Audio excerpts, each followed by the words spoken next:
I'm going to start with the video, one of the videos that has been circulating on social media. And I'd like to put it forward that our police at Old Kampala noted with the concern of a video circulating on social media that shows a man who is clad in a black attire who's seen assaulting a yet to be identified person. The man goes on in the video. We believe he got the victim, put him in between iron bars at a construction site, bent them while the victim was inside, and started flogging the victim mercilessly as he cried out for help. We have only identified the name of the suspect, and through the video you can hear the victim crying out, "Commander Ivan." Now, what we know is that the incident happened in Nakivubo, that is in Kampala, at a construction site. Now, we are not yet certain when this incident happened, but Commander Ivan, or the self-acclaimed Commander Ivan as heard in the video, is known around that area as a security guard, not a police officer, as very many sections of social media have put it out, and we're on the lookout for the suspect. What we would like to appeal to members of the public or the victim himself is to come out, because it is very important if we are going to investigate and prosecute the suspect. Although we have not yet arrested the suspect, it is very important to have the statement of the victim, understand what exactly happened, so that we put this man before the courts of law, because the evidence is already available. So we are also appealing to security guards out there who tend to put on uniform. Like you remember 2 weeks ago, Afande Nanga came here and informed you that we had to start operation on security guards who put on uniforms that look like those of City. The Directorate of Counterterrorism has also gotten a concern on that, and we are appealing to those that put on this uniform to desist. A failure to do that will tantamount to prosecution upon arrest. So that is what I can say about that video. We did register some incidents of suicide over the weekend. Remember yesterday I informed you of an Indian national, Shukla Kumar, 30 years, who jumped off Skies Hotel in Naguru, and upon his arrival at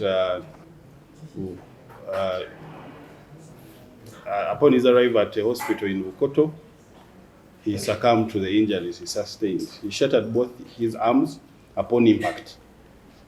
There is also another gentleman in Bulenga, that is also yesterday, one Ranoniri Robert, 40 years of age, is suspected to have committed suicide by using a wire which was tied on a mango tree.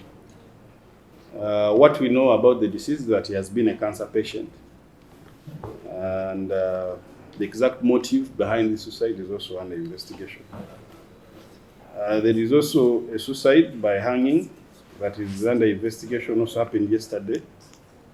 The Katwe police station is investigating one Gudo Yunus. This gentleman makes chapati and sells them, but he was found hanging at Ndeje Lubugum, within his area of within his area of residence. So that is what we can say about the suicides that we registered. We continuously appeal to members of the public, because we are seeing the sharp rise. Over the weekend, there is an ICT specialist who committed suicide at Tagore Living Apartments at Chira Road in Kamocha.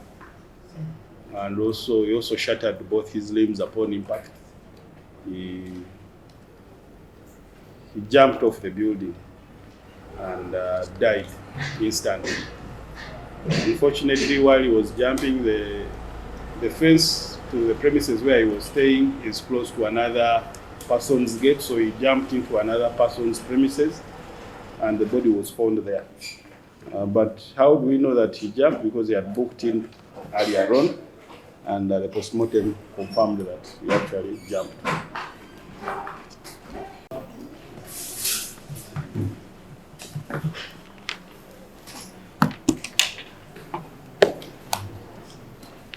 Njagala kutandika n'akatambi akabadde katambula ku mikutu migatta abantu bangi bakalabyeko era ne babeera mu bweraliikirivu olw'embeera erabikira mu katambi ako.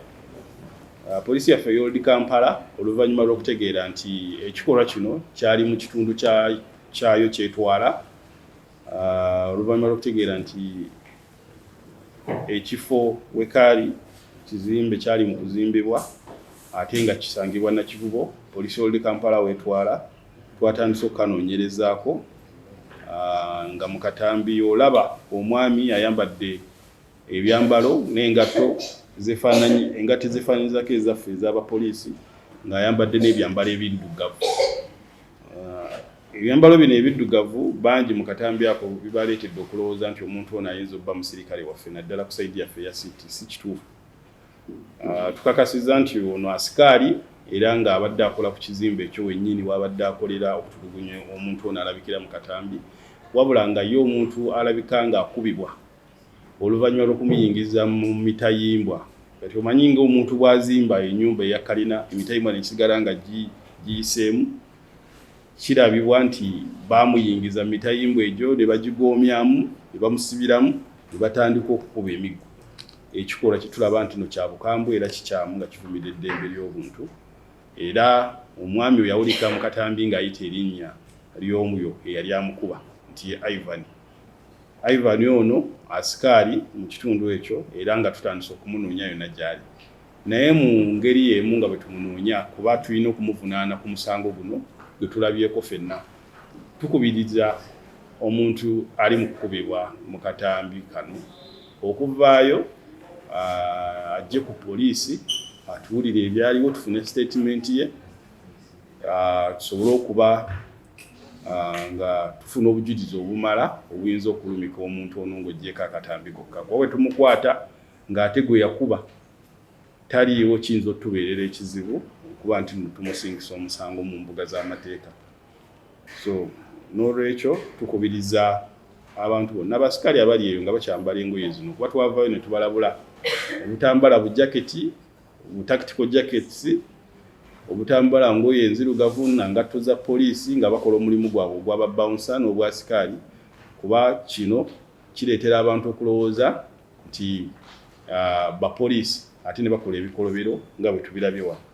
So tubategeeza nti oyo yenna anaasangibwa ng'ayambadde ebyambalo bino engatto za poliisi, ebyambalo ebyefaananyiriza ebya poliisi, ajja kuba akwatibwa twalibwe mu mbuga z'amateeka awerembe n'emisango.